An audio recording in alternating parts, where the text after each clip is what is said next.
As I walked down through Chatham Street, a fair maid I did meet. She asked me to see her home, she lived in Bleecker Street. To me away, Sandy, my dear Annie. Oh, you New York girls, can you dance the polka? The Long Haul Podcast, America's Irish Voice. Interviews with inspiring immigrants, renowned Irish personalities, and discussions on all things Irish America.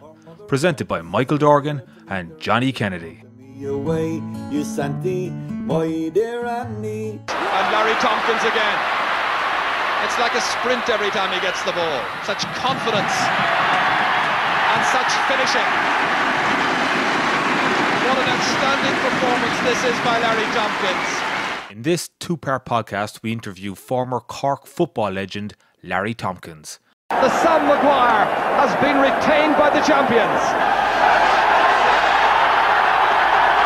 Larry was in New York earlier this year and sat down with us to discuss his illustrious playing career and in particular his years playing with Donegal club in New York. Quite simply, there is no Larry Tompkins story without New York and the Donegal club. Those years, as Larry recalls, were instrumental in improving his game and set the stage for his return to Ireland to tog out with Cork and Castlehaven. Larry also chats to us about his humble upbringing in Kildare, his years playing with the Lilywhites at underage and senior level, and what led to his move to America. Larry's autobiography, Believe, is being released in a few months, and we hope to get Larry back on in the near future. This was one of the first podcasts we recorded, and unfortunately a technical glitch means the audio is poor in places.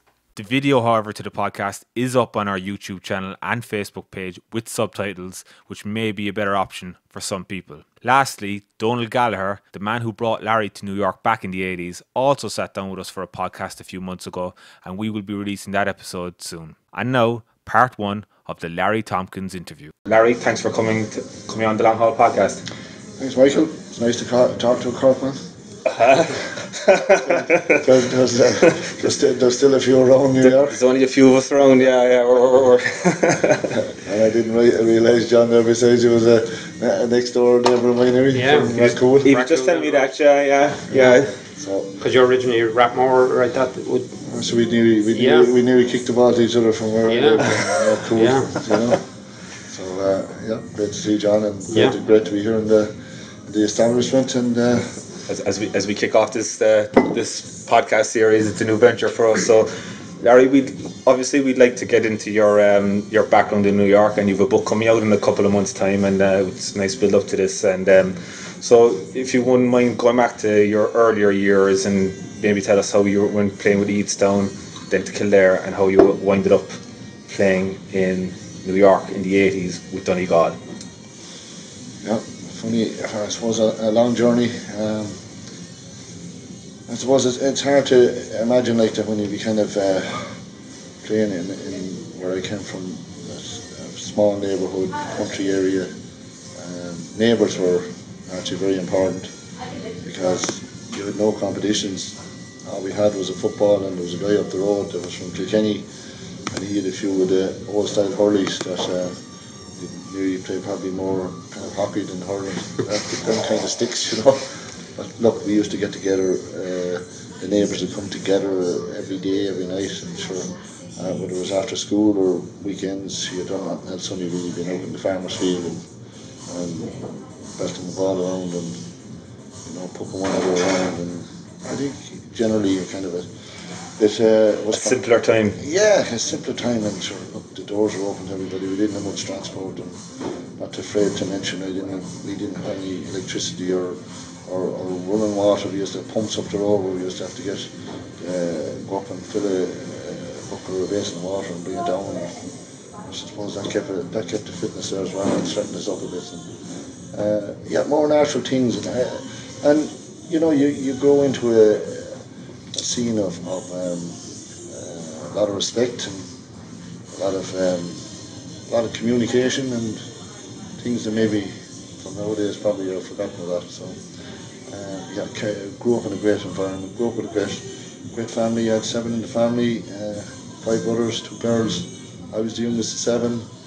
Fantastic mother and father who unfortunately passed away now. Just a brilliant environment and just a brilliant neighbourhood. didn't have a lot, but we made the most of that football and the few hurleys we had. And there was a great neighbour up the road called Bat Finnegan. He was a Kilkenny man.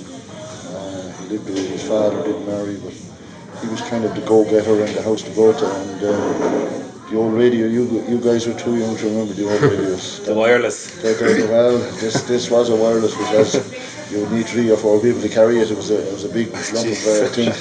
But look, we listened to the matches. There are simple things. We listened to the matches, and we listened to, probably in the 70s, the early 70s, the great Kerry team coming, and the Dublin teams. And Kildare, naturally, where I came from, Kildare were a very good side that time. The last, no disgrace, the last 6 Leinster finals, believe it or not, to the great athlete teams that, would have been very, very strong, and Dublin teams that time were very strong. And we used to listen to the old radio with the likes of Michael O'Hare, who was a massive commentator at the time. And we'd be going out after those games, after listening to them innocently, thinking that we're, that time Brian Mullins at Dublin, and, Tommy Crew was a brilliant player for Kildare at the time, and going out and kind of thinking that you were going to be them out in that field, in the farmer's field afterwards. And I suppose I got a desire inside me then, that hoping that someday that I'd be inside it in radio, and maybe somebody someday would like to be me. So innocently at the time, but driven, I suppose, at the same time. And was it a big football family you came from? Yeah, well, look, every one of the lads played football, and my father really came from a place called Clonmore, which is on the border between Carlow and Wicklow. My father came from a farming background, but tough man, hard man, played a little bit himself. My mother probably was on the side of the football side of it. She was a right, a lot of rights played for Kildare at the time, and she was from Castlehaven. And we were related to a brothers called, when I said brothers, there was 9 of them, were called the Donnellys. But God, if you hit one, you hit them all, and they were tough men. So I suppose the breed of football came probably from my mother's side as regards our involvement. But my brothers were, 3 of them played for Kildare. One of them was, I'd always say, he probably showed a greater commitment and desire to Kildare and to the county scene. He was as good as what I was, so he was a hell of a player. And was he on the panel when you broke on? He was on the panel, but I suppose Kildare at that time was, what would you call it? It was hit and miss, and not the best. It wasn't ran great. Organisation. I used to go along, and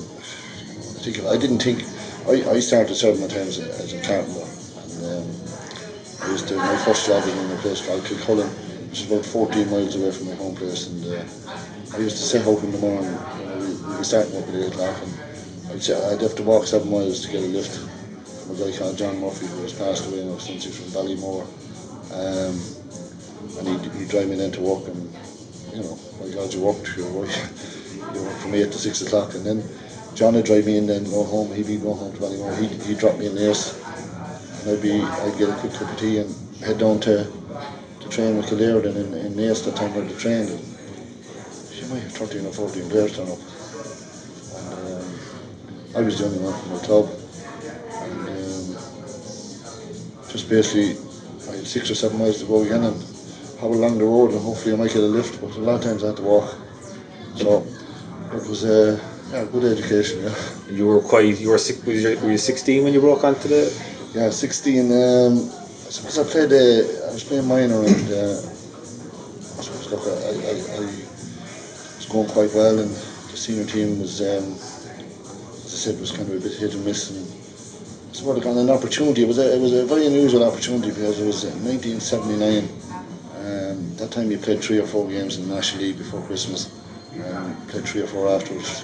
And we were in Kildare, more or less always in Division 1. They were strong, competing in National League level. And we played Roscommon. Kildare were joining in Roscommon in the first round of the National League in '79. I wasn't on the original panel. It was a strike. It was an ESB strike in the whole of Ireland, and the army was called in to kind of supplement. We had two guys from the team on the army, and Eamon Donegal was over the Kildare team, and he rang me on the Thursday or Friday night before the game, asked me would I travel with the team. So when I got the call, I was delighted. It's hard to believe, like nowadays it wouldn't even... They're not allowed, no. Well, you wouldn't be allowed to. You'd be a ball boy, wouldn't you, or something like that at 16. Yeah. So just was so delighted to get the call, and so delighted to get on the bus. Little did I think I was going to be starting on the day, but I started corner forward, playing down in Dr. Hyde Park, playing with a guy called Jerry Cannell, who was Roscommon, a hell of a team that time. The full back on Jerry Cannell and Harry Keegan, was the other corner, Pat Lindsay, the full back. If you got past one of them, there was another brick wall coming to you. There were tough games, and I had great admiration for the likes of Dermot Early, the midfield for Roscommon, was a hell of a player. John Gara, Chico O'Connor, who actually came over to New York for a long time and met him. Tony has Danny Murray, captain of the Roscommon team. They did a serious team, and they gave us a hiding on the day. I was delighted with my game. I think I kicked 3 points, 4 points, 1 from free and 3 from play. And I was delighted with my game, first kind of introduction. I remember coming off the field, and Dermot Early's such a gentleman he was, that he came up to me, and I remember him tapping me on the shoulder, and he said you play great there. He said, you're very young. He couldn't believe when I turned around and told him I was 16. I was coming back on the bus, and that's probably how I got friendly with Jimmy McGee. Jimmy was a great, fantastic commentator, a fantastic sports person. No matter what sport you talked about to Jimmy, so he knew everything about every sport. And I remember him on the radio that time, and it was probably going back to my younger days when I was saying, Jesus, I was hoping someday I'd be inside that radio. But he said, I've seen a record broken today in Dr. Hyde Park, if the youngest player ever to talk out and play senior county football. And that's kind of the first kind of mention I kind of got on the radio. I just listened to it. And look, I played during the National League every game during the National League that year. And funny, my brother was on the team the following day. Joe, Joe played full forward, I think, on the team, and I played wing forward in my second National League game. But I think I learned an awful lot that year through the National League of just trying to learn and trying to just see what the best teams are doing. We played following, I was 17, just going on the following year. We played Kerry down in Tralee, and sure, look, we were all off Kerry because they were a serious team, like, serious players and serious icons of the game, and going down to Tralee and even just playing again, and mastery was a massive honour. But I started corner forward that day, and I was playing with Jim Dean, and they moved me out wing forward, and I played a party of Shea. So talking about getting it tough and then getting it tougher again, there was no way. But I just felt they were like, naturally, I didn't think I was young, I wasn't even 17. And I thought these guys were like, just were like bricks, just unmade stone walls, and the way they were able to play football. So I often, and Ogie Moore and the Palmer became very friendly with me later on in life, and still are very good mates. And I went upstairs afterwards, and we were having a cup of tea and a sandwich at home, back on the bus and get the train. And the chairman of the Kerry County Board at was a guy called Frank King. And I was a very shy, looking at all these stars, and I know them. And Eamon Donegal had played with Ogie Moore and Sigerson through with UCD.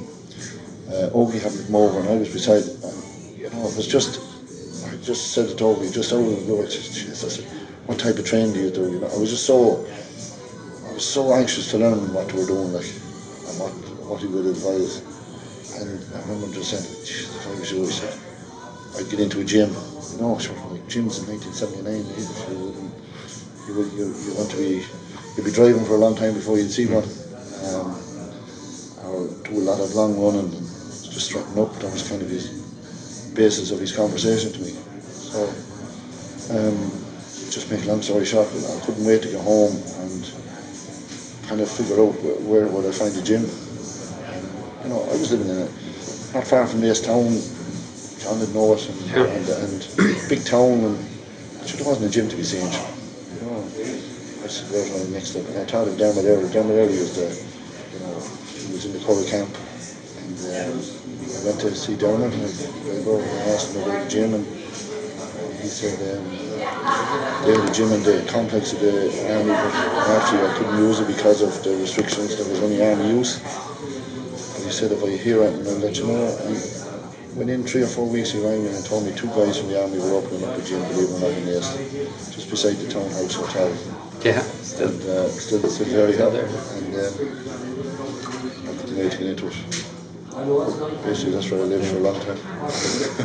And like making your debut that early, were you nervous, or did you embrace it, or what kind of a mindset? Were you too young to even comprehend it at the time, or? I was just so thrilled to play with the county.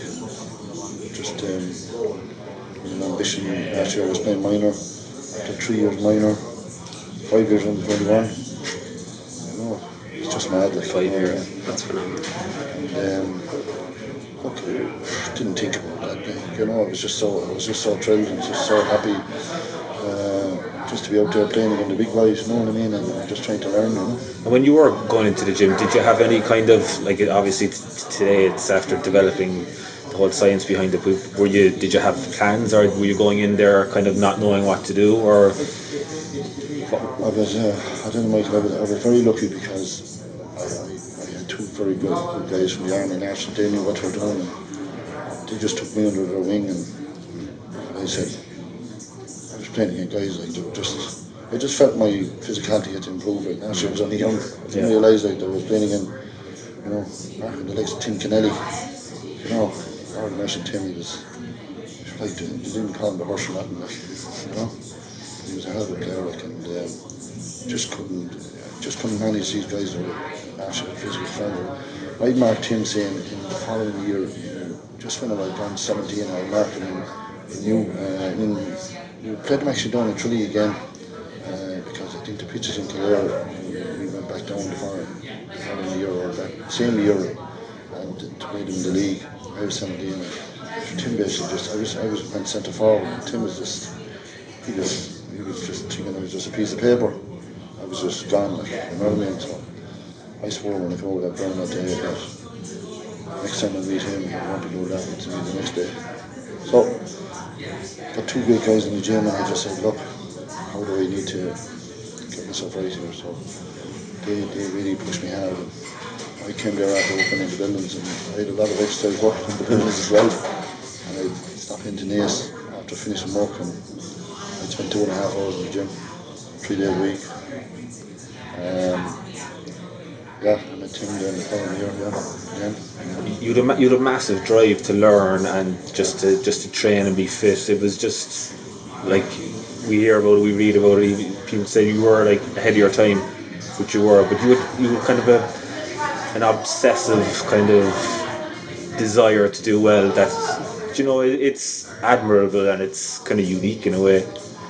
Yeah, I suppose it has to come from within, doesn't it? It's, you know, we wouldn't have been the most successful county of all times, not like that. I was in a county where success was hard to come by. Leinster football was tough.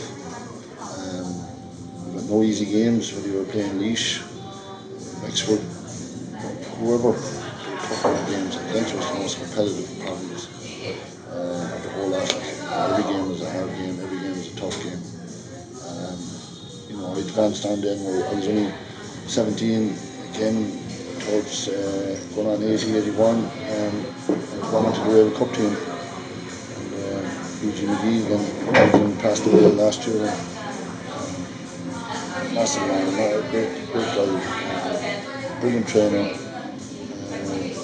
And I played my first Rail Cup game at Belfast Park. There was over 30,000 people at it. Semi-final against Ulster. I probably played one of the, you know, I just admired him as a massive footballer. I suppose a guy that I always looked up to when I played against him was Matt Connor. Maybe a lot of people forget him, but I tried to keep his name there because he was a guy like that you would just look at and admire. He had the critique of just a brilliant balanced footballer. He had all the skills in the game. He was kicker both right and left. He was a massive free taker. Somebody that you would pay money every day to watch. And just had the privilege of talking and playing with him. We had, Shane Lowry's father, Brendan, was a brilliant footballer in Offaly as well. Offaly produced some players, and we had a massive team going into our Donegal Cup semi-final. We went to, I remember there was a free, just one of the great frees of all times, and Matt Connor kicked and he kicked it on him. Again, a gale force wind in Breffni Park to kick an equaliser. Went to extra time and unfortunately Ulster beat us. Greg Blaney was another massive player for Ulster. Greg was a year older than me, and Greg made his debut that day for Ulster. But the following league match, the difference in preparing, and I felt myself getting really physically strong. Not that I had arrived and I was going to be, the best in the world, but just felt I had come on an awful lot from 12 months of being in the gym, And I faced Kerry in the National League, and the match was in a tie. It was the open up of the pitch in a tie. Probably would have been 18 at this stage now, and I just said, Tim, I'm a different man today. In my head, I didn't say it to Tim, but that was one of my days that I said I felt I had arrived in the scene here. What did you score that day? Do you remember? I think I kicked about 1-9 or 1-10. Tim wasn't an easy man to score against. I think he kicked 4 or 5 points from frees and the rest were from play, but just felt like that I think that Kerry team, Kerry possessed one team that you have to admire. They possessed brilliant footballers. They also possessed a knowledge that to know that a player that comes along that they admire him. Just even coming off the field that day, there's a lot of Kerry fellas coming out to me, even players who just acknowledge the performance of players. And I think just that game has always stuck out in my mind as a game that I knew I was going the right road. Yeah. And in life, in sport, it's not a cockiness, and I wouldn't feel like that I grew up. Was it a coming of age kind of thing for you? Well, Mike, you come along and you see people, and people kind of stand back and they look at you and go, and you are what you are, and I would never want anybody to think that I was greater or better than anybody else, but I just wanted to kind of get the best out of myself, and it might have been a shyness or an innocence or whatever way you want to put it, but I just tried to give it my best every day I went out, and that day it was just a lot of confidence. And coming after field, I knew I had arrived, and I knew I could compete the best, and it was a matter then of just trying to improve and try to learn. Did you win anything in those couple of years under 21 or? It's funny, I lost 2 Munster finals in 1 week. It's hard to believe. I lost a minor final. Mead, I don't know what the hell it was. Mead were there when I was growing up. When I was 16 years of age. They beat me in under 16 in Leinster final. Went along in a minor final, and we were point down, ran through with the ball, hit the underside of the crossbar. With about 5 minutes to go, they went up the field, and a guy called Finian Murter scored a goal for them near the end. He came on a sub, and Mead beat us in the Leinster final. Played the following week in the under 21 Leinster final against Dublin. Believe it or not, Dublin beat us by a point. So it was one of those weeks. But still, they were like Dublin had the likes of Kieran Duff, Barney Rock. They were a good side. So Kildare had a very good team as well now, but just weren't able to get that breakthrough. What age were you when you had that head injury, Larry? That happened. The club were flying. They were going really well. John had known my club very well now, and Easttown were very playing in junior B grade when I started out. And going back when I was 16, and we won a junior B county. Following year we won a junior A county. Following year I was 19. We lost intermediate final the year again there in Leas, and the following we got the intermediate final again, and we played Castlehaven in the final. I would have been 19, 20. Just got dumped off the ball, just elbow into the side of the head. You didn't have the taken out off the ball. Yeah, and look, you didn't have that time. Things were a lot tougher, naturally a lot tougher and a lot harder. And you didn't have the medics probably with any club probably that time in relation to come out and saying this guy needs to come off the field. But I just hopped up off the ground. The match was video, believe it or not, and afterwards, a number of weeks afterwards, I was just seeing it. I just hopped up off the ground. Nobody thought it was something wrong. It just took a little bit of a stagger. Just can't believe it or not. It was 5 minutes before half time, and I played the whole game. And you with no memory of it? No memory. Apart from the video. I scored 110 and I don't even remember. How long were you in Nice for? You ended up in I ended up going into the shower area, my brother told me, and they were saying, is it okay? I just remember just black spots in front of me. And the only time I remember was inside the shower area. I went to go to the shower, and then that was it. I collapsed. Just an ambulance came through there, got in, and I was over 2 days in the coma. This was pretty hard on your mum, both your parents. As you say, nobody knew about concussion then, there was no mention of it. So it's amazing, I can laugh right now, but my brother Joe, he said, all my brothers, they're all good players, tough, but Joe's a Brian Mullins, I was going to describe him, but my mother giving him a grueling that he didn't kind of protect me. But it was a hard time. You go in and you don't know. She was signing forms that they didn't know what I was going to come over. So and Kildare were going really well in the 21 that year. That was 1983. During the All-Ireland semi-final, we had won the Leinster final. We had beaten Loud. We had a hell of a team, and just came through after. I suppose over 2 days and going to 3 days came through, and it ruled me out of football for quite a while. It ruled me out. Probably a lot of people probably thought I'd never play again. So unfortunately missed the All-Ireland semi-final against Derry.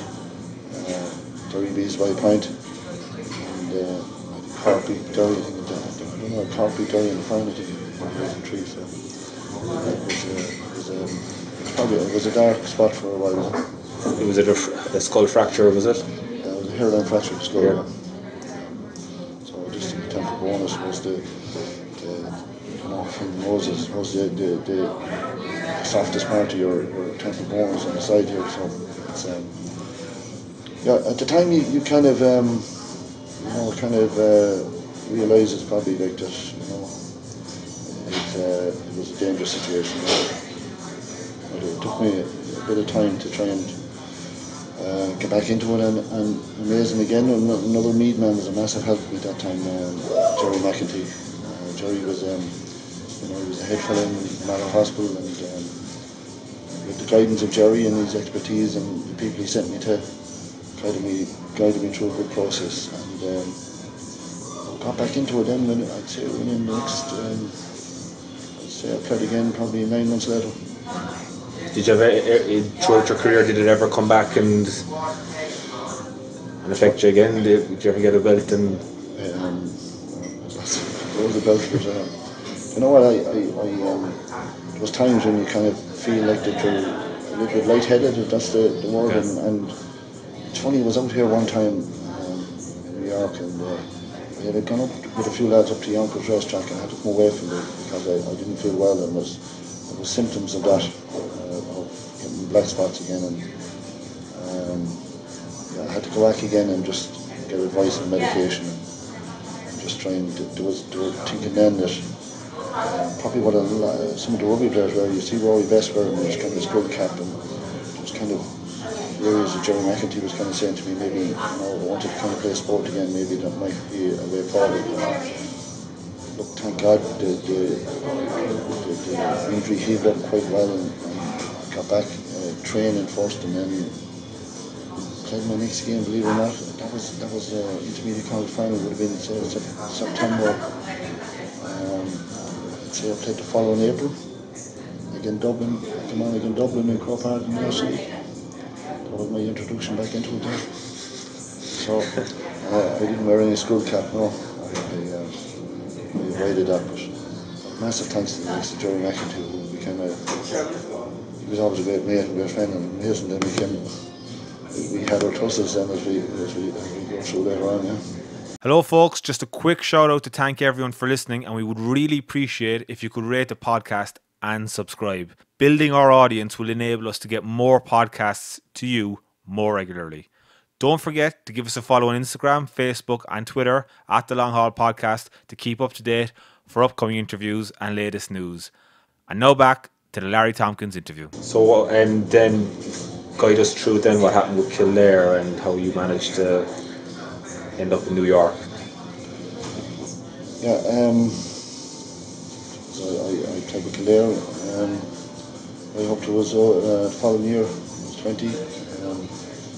I had changed jobs a couple of years before that, and I was working for a builder. I was still starting my time. I was working for a builder called Martin and Shea Builders. And then a massive friend that worked with them as well was a guy called Larry Tompkins. Played with off the field doing the R&D too. And I was serving my time on construction sites and Cork was labouring. And we got a good old bond, the two of us, and played with Kildare that year in my last kind of campaign really with Kildare. And work was beginning to come very scarce. We had at one time we could have had 12 or 1300 men working for us in Dublin, and all of a sudden then within 12 months it just disintegrated, like a lot of things happened in the 80s.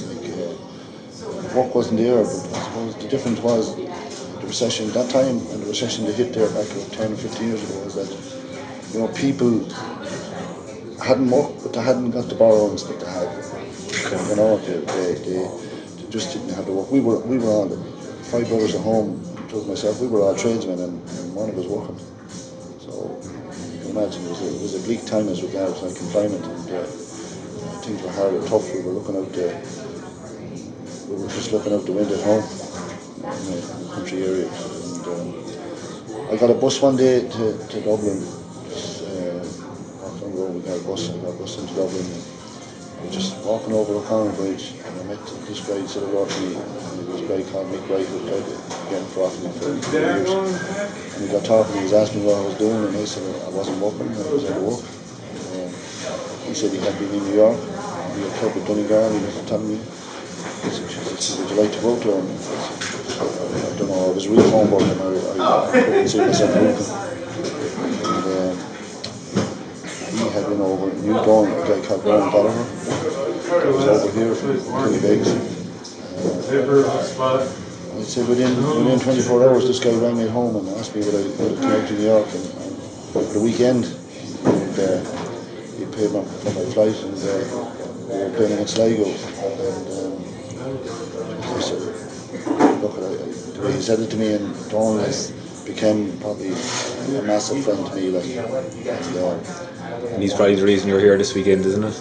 Dave was guest of honour Saturday night for the Donegal. Yeah. I don't think you could meet a nicer guy like through your life. Apart from guys that came to New York and were good players, footballers, bowlers, Dawn looked after a lot of other people like that. No hurlers or footballers, people that probably felt a little bit lost, and got them into the right situation and made sure like that. He was kind of the father figure to us all, really. He was the general, he was the marshal, and he incorporated just a massive kind of a setup in the squad. But he asked me out and I came out for the weekend and played against Sligo and got on really well against a match like him. look, enjoyed it, like, and I went back and I been picked as a replacement All-Star that year, and the All-Stars toured America with me, and I was captain in Kildare. They were playing Wicklow in the first round of the Leinster Championship, and a lot of things were happening in my mind. I said to Ian, I don't know him, and the manager Kildare, and brilliant for him. I just said, look, I said, it's likely that I won't be around. I said, I'm taking roads then we are. I'm going to head over in the All-Stars and I'm going to stay. So I told him stories, so he said, look, listen, there's nothing we can do, like, if you have to go, you have to go. So I went over in the All-Star trip, and then we got the tour San Francisco for a week, and you play a game there, an exhibition game. And the same in New York, you stay there for a week. And massive trips, because hurling football team went on them. You know, there were probably trips that I miss now, because you don't get really the opportunity to meet other guys like that through, even in the other grade with hurling. Some of my great friends like through the hurling, like John Wexford, you know, Christy Cameron, guys like that. You normally meet, you know, Peach and I, brilliant players, but massive when you get the core of the best going to these trips, you know, and playing these exhibition games. They were tough games and they were hard games, and people took them seriously. Were there big crowds there? There was massive, like, actually people came out and they really supported them well, like, and we had massive games in San Francisco. And of course, New York was probably the biggest hub of all. Like, you know, the biggest crowds always came to Gaelic Park, and they were great games. So, look, I 1985, I hung on. I still had my return ticket. This is where the date came in. That's interesting. Yeah, and look, I had said to Ian McDonough before I left, if they were interested in bringing me back, I'd bring me to them. I'd never leave them high and dry, and I never did. And the call came to me, and we were playing Meath in the Leinster semi-final. We had beaten Wicklow, and we were playing Meath in the semi-final, and Eamon rang me and asked me would I come back there, that the county board were willing to bring me back there. So look, I needed a return ticket. I did have the ticket to go back, but I needed a return ticket then to come back again, because financially we were trying to get it. So I told Eamon that, and Eamon had informed the county board, and he said everything was in order, and even right up 3 or 4 days beforehand, he said everything was fine. So I was all set to go, and I went down to the travel agency with my initial return ticket from the All-Star trip, and paid my $40, I remember,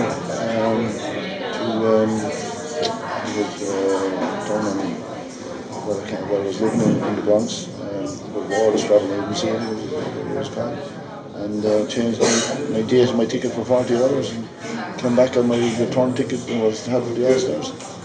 And I had met Donald and I said to Donald, look, I have a funny feeling I don't trust these people at home. I don't trust Clare County Board. I said, I have a feeling they're leaving high and dry. So I didn't know that Dawn had put a reservation in the computer for me just in case there was a mess up. But when I went home and played the match and we got beaten, we lost by 3 points. They asked me back to the hotel, and Eamon said to me after the game that there was a problem with my ticket, and there was no ticket there for me. They said they'd see me back in the hotel. Pat Donegal was the chairman, Seamus Aldridge was the secretary. And went back to the hotel. Basically, they were having their food. They hardly looked at me. But I just remember the line they said to me. They didn't see reason that they were paying for my ticket, saying that they didn't need me anymore. So, it was a fair insult for somebody like that. I'd give them everything that I ever had, like, and I never missed a training session with them, and the process of a lot of years being involved with the 9 21 and senior, it was a fair kick in the teeth. So, look, I didn't know where I was going to go at that stage or what I was going to do. I didn't have the process money to go back to New York, and did you have work waiting for you back in New York, did you? Sorry? Had you work lined up then? Oh, well, I was working with a company, so I needed to be back. I had taken the Monday off because I was flying back on the Monday, and more or less back in work for Tuesday. So I was working with a company here, so I had to go back. And they promised, or I had to promise to them, that they gave me a cheque for £740. Believe it or not, they said that they would have to get a business ticket, and there was no other ticket available. So they wrote me out a cheque for £740 to pay for this, under a promise, and I would pay them back.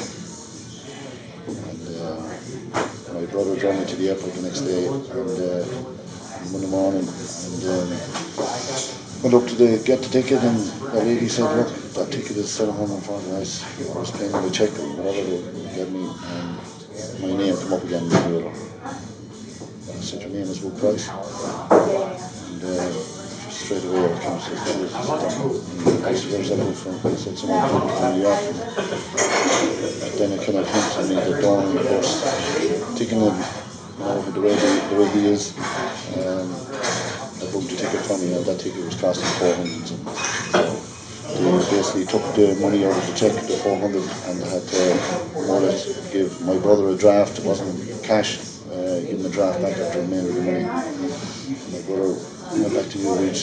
He was same as I always lived, and more or less kind of told him out of stuff. Could imagine. So, yeah, it was a long journey over from Dublin to New York, just thinking about a lot of things that had happened. And you know that was your last? Yeah. Mentally in your head, you knew that was it. It was Kildare. That was it. Yeah. I knew that was it. And, look, I left an awful lot of massive friends in Kildare that were massive supporters of me, and that's why to this day they were all massive supporters of me, because they knew what had gone on and what had happened. Look, it was a changer in life, and I was quite happy then to come to New York. And so you effectively moved to New York then? Yeah. Like there was never, while you were with Kildare, there was all going back and forth. So equally you decided that's it then. You more or less committed to your life to being in New York. Yeah, very well too. And you went into the Carpenters Union where it was 608? Yeah, I was in 608. Another great man here, Phil Brennan, Phil was great to the Irish people here, and Phil got me into the Union 608. So you were actually a genuine carpenter then, as opposed to I used to like the lads now call them Aer Lingus carpenters. Yeah. You go down and buy your union card for the $100 or whatever it was, give it into the guy. That's it. But, yeah, lucky enough, lots of experience from working hard and early and going through the process of being a chippy. Yeah. So, look, I was brilliantly. I suppose I was lucky. I came to a club and a team like Donegal, because they were coming with you can imagine like there was massive loads of immigration in the 80s, and like every Sunday in Gaelic Park it was full, it was buzzing, it was you didn't have to play the game to be there. People came there because they wanted to meet people, they wanted to get a start for work, they were just over, they wanted to, you could be at the end of the bar counter in Gaelic Park, and you could see your next door neighbour and you wouldn't even know it or it was that type of scene. And after games in Gaelic Park, there would be 5 games on a Sunday, and the music would start on the top of the flat roof from the Gaelic Park, and look, it was brilliant weather. You'd be drinking your bottles of water, and you'd be there for 4 or 5 hours afterwards. And the place would be packed. Yeah, I've had friends since here now, Irish American kids, telling me about their father bringing them up. Lads putting the boot of cars now, wouldn't have one clue, but that was his dad's Sunday. That's where he met his other friends from Laois. They went up there. He'd bring the other American kids, they'd be like, what's going on up here? They had no idea what the sport was, they knew what nothing was. But as you say, people even just would give you a couple of days work. I remember even my time getting a couple of days work later on with the car. Still couldn't. But he knew that. But he just put money in your pocket for the 2 days. That 2 days work. He created a job for you. It's amazing. There was massive Irish connection when of course Gaelic brought that even stronger and stronger. It was massive areas within New York that time, like I lived down on Broadway and not far from Gaelic Park. Bainbridge was a huge area, Queens, up along Van Cortlandt Park. Sure. If you didn't get up to Van Cortlandt Park early enough in the evening, you wouldn't have a patch of ground. Yeah. You know, it was loads of teams training over there. And we decided then to go to a place called Randall's Island, and our training became like as tough as training at home, if not tougher, harder. And you know, I got on so well with all the lads here, and you know, Donegal was made up of, you know, actually it was Donegal players, but they were from all over, from Down, Carlow, Wicklow, really good folk from Mason from here, and that's where I suppose the next election we had a massive of players from Castlehaven, like my club, and small club, like we had 4 massive players, like the 2 Francis, Martin O'Malley and Martin Conley, all playing for Donegal, for one little area. And it just knitted together, and I keep saying it, the man and the marshal and the general was going together, we put it all together, like. And he, you know, you said earlier, John, like when you come to New York, it's big environment, big city, it can be a lonely background. And it doesn't get mentioned enough, like. It doesn't get mentioned enough. The best city in the world, moved there, just that. A lot of people going in closing apartment doors behind them, and you know, you lose that community element in one way, but that's what Gaelic Park gives you. Of course. And in scenarios like that. Our team became brothers, people to follow us, sisters, whatever, became a family. Became you know, our second home, purely on the basis of that comfort of talking to each other, being with each other, going out with each other. We know enough. You rely on them more, as I always jokingly say, but there is truth in it. Like people say, the difference in living at home and living here. At home for you, Rathmore, Reed, Sound, Kilfield, you inherit your friends. In America, New York, you end up generally picking them, but you rely on them so much more. You never had Christmas dinner outside of your parents' house. That never happened. But when you come to America, you're like, oh shit, what am I doing for Christmas? Next thing you're in, my first Christmas I still remember, you know, it was about like McLean Avenue with Keane's from Kerry. But you never imagined that scenario happening, and next thing is forced upon you, and it's lonely, it's hard. And that's where Gaelic Park and them scenarios saved so many people, because yeah, today we all move here, move to America, it's great.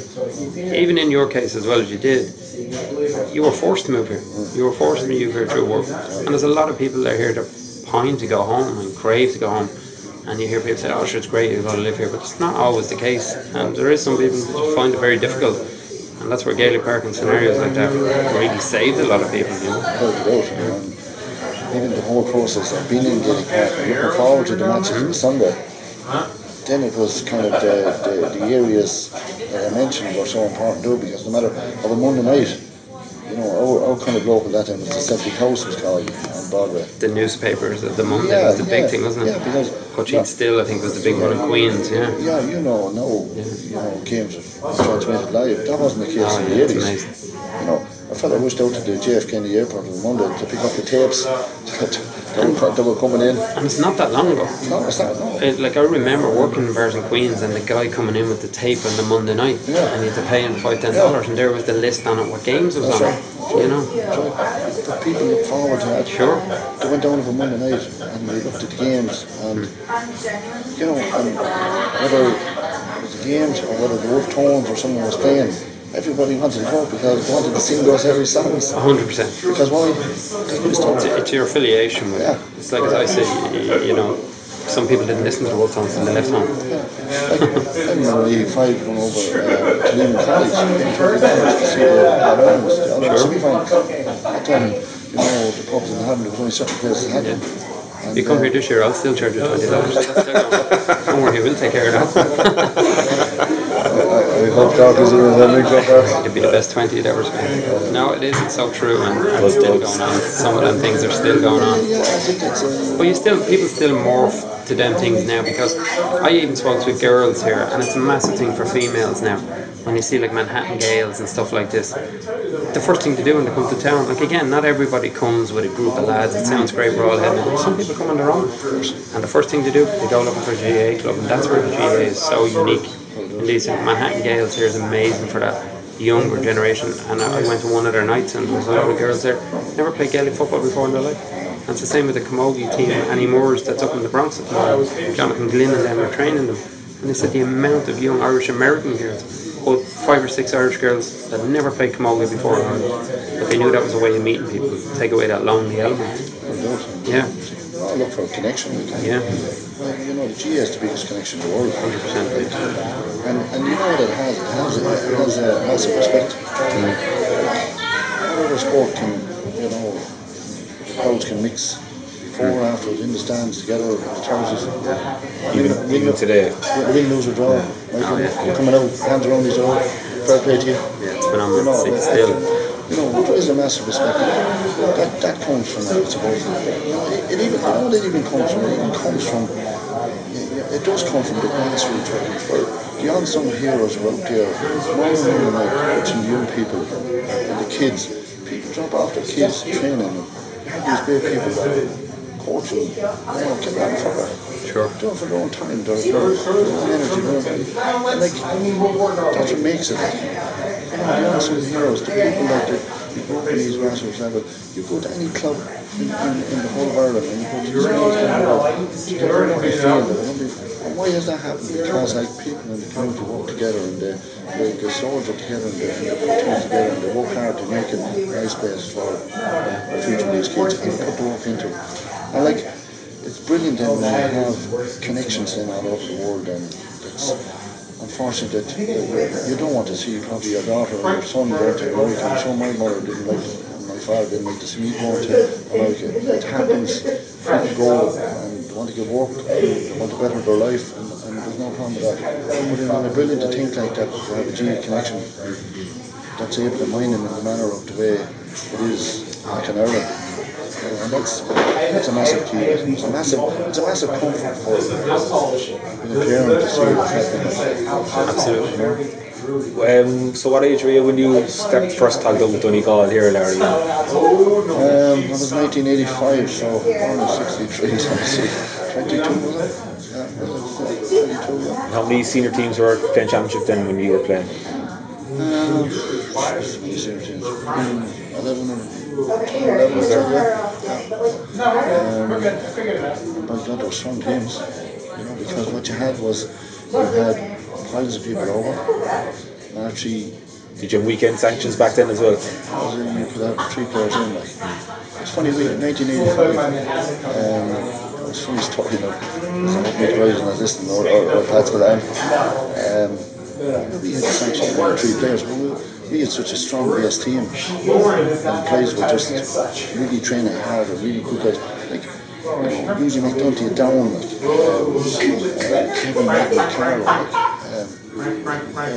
Dennis Caboyle, Pat O'Toole, Aidan Wiseman, you know, like people don't hear those. They were serious players, like, great players. And you know, we brought in one weekend player weekend, that was Pat Spillane. I remember he came in on the Friday and we used to always go down to the Terry Connectors place down in Riverdale Steakhouse on the Saturday. Going and have a bit of meat and good food. And I was living in Dawn's apartment at the time, 2 First Street, Broadway, and I got a knock on the door later on at the meeting, about 10 o'clock, and we'd meet was finished. I knocked on the door. Dawn had to be out, it was going to talk to the selectors, and he was down probably down in the Celtic House, just having a brief chat with them, and the game the next day at the final. And it was Mick Wright. And Mick said to me, my God, he said, I won't lose it. The language, he said, I hate that guy. Don't pass him any ball tomorrow. Pat Spillane, and Jesus Christ, New York hadn't won the New York title for a long time. It was a massive game, like finally, huge attendance and so on. And they said to me, I said, we can't do that. We're all playing the one team. I was trying to calm it down a bit. I tried to calm him down. Jeez, he left that room. Jeez, he wasn't a happy man. And the next day, if you believe Mick got a few balls, he wouldn't pass the ball to Pat, and Pat was completely open, he wouldn't pass it. And just before half time, Mick broke onto a ball, I'll never forget it. And it was man made a great run through, didn't give me the ball. Mick kicked it wide from done something stupid with that. Jesus Christ. Both of them were fighting one another. I mean, literally fighting one another. Did Pat know, or was it a neutral dislike at this point, or did Pat even know about it? Well, he knew at the end of the first half anyway. Pat got a few drinks in him after the game, and I asked him that question. And Pat said he loved him. God bless Coors Light. Yeah, that's it. So. Yeah, and I remember at half time, we had to do something about it. I remember I getting up and I saying, lads, look, Jesus Christ, like we're a team, you know. And look, to pull themselves together a bit in the second half. But we were lucky to get a draw. I went to replay the following week. We had a good training session and a lot of things were ironed out during the week. And we won a hell of a week. We won the week the following week. But, and coming out the field, I think Spillane and Riker are hugging each other. So I don't know. Amazing what a win will do. Amazing what a win will do. But it was a funny one. It was one of the funny ones I kind of encountered over the years. But, you know, but you talk about New York and you talk about the football and the standards and stuff like that. No, I would have been coming over there, I would have been thinking like in good shape, and as I said, I was playing good football, but I think New York improved my football unbelievable. When I asked me why, and people said, I thought the standard of football was good. You know, probably I became a kind of a tired man or a hitman in games that I was playing in, but you know what, that toughens you up. You can, you know, you're able to stand your own 2 foot big time, and you feel then that the challenges that are coming along, you're well able for them. Was the whole championship competitive? The whole 10 or 11 teams? Yeah, every one of them were good games. What did you play each other once, or how? Well, it ran on a league basis, and then it came into a quarter final, got drawn in, and it was knockout. I would say, like, you know, each game was, you know, we had to be taking every game seriously, and look, there was no easy games to win. We won in the Irish Championship 86. Then we played Cavan in the final, and you know, Donegal pulled a great stroke that morning. Very seldom you played in Gaelic Park and it was lashing rain. I think it was the only once every time I played was the 86 New York final where it was lashing rain. Every other time we'd be playing, I'd be looking up at the clock walking down Broadway, and 100 degrees I'd be looking at. And stuck to the floor. Yeah, and the sweat pouring out of you know. Pitch like concrete back then too. Yeah, that's it. The pitch was naturally, the pitch was a natural field, and the grass was burning off, and the goal notes were all full of dust. You know what I mean? So, yeah, it was a tough place to win, and conditions were tough. But that 86 final against Cavan had a very good home visit, but they had brought out a good few players, and we counted that, they had 13 inter-county players playing with them. And of course everyone thought that this is the day that they're going to really, Donegal was going to buckle. But Donegal pulled a great stroke that morning. Remember, we woke up at only 8 o'clock, half 8, and we looked up, it was lashing rain, now the forecast was rain. And of course Donegal had the mindset of thinking well before in advance, and he had everybody contacted to go to Bancourt and Park at 10 o'clock for a training session that morning. And we went up, it was the best move we ever made in our lives, because we started playing ball in the rain, and we started used to it, and we played a bit of backs and forwards, and geez, you could feel fellas were really up for it, and we got around the circle, and we were just saying, look, at everyone all over the town that thinks, you know, we're not going to be out for these guys because they have so many names out. And just we went in, and you know, guys are doing it. It was probably the best performance ever by a team. Yeah. It was 17 or 18 points we picked up. Whoa. Like, you know, it was a serious game of football, and I think that was the day that everybody realised that this Donegal team was a team capable of maybe going home if they could and competing and really winning All Ireland. That's how good it was. And it was just one of those days that it was just a real happy day because we just showed our potential of what we were capable of. Where did you play that day, Larry? Were you half forward line? I was playing centre forward. I more or less played every game centre forward. Hard time midfield, but when you had the likes of Paul done midfield, you didn't need Larry Wilson. He was great with the stuff, you know. And, we had a half forward line and Kevin Madden one side, Martin Howell. Just were huge players. It was great for the likes of Kevin and say Aidan Wiseman, just Winston, two lads I would know. They've never been discovered at home realistically, coming from Louth and Carlow respectively. So even when I came out here and I met Kevin, everyone used to go on about I always see him as a fucker. Same with Aidan Wiseman. Aidan since moved home now. But New York also gave that for the other counties, for other lads to come and get discovered here and to play the football. And that's when Gaelic Park was, as you said, the numbers that were going to it and the hype for it. To see what it is. And you're dead right, Tom. Like I would have known Aidan Wiseman back when he was involved in, you know, the likes of Loud, like he was the top player, like, and a hell of a player. When he came to New York, he became a great player as regards the eyes of everybody out here because he was a great player. And with the likes of another guy, Kieran Power, brilliant player from Waterford. Really know he could play. He was another brilliant player. Like you had so many of them, like they were the names of the park.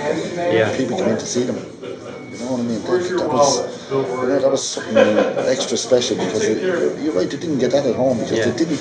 Those counties weren't exploited to major games. And you're not exploited to major games. You know, you're left behind, aren't you? It backs up your point of how you feel New York, what it did for your game. Because when were you going to come up and play against the likes of these lads and to see the level? And it was always, it's only New York, it's only New York. But you see, back then it was just serious. You went home. We went home. We had to make a decision. We always wanted to kind of go home and see what we could do at home. Sure. And we organised a trip in '87.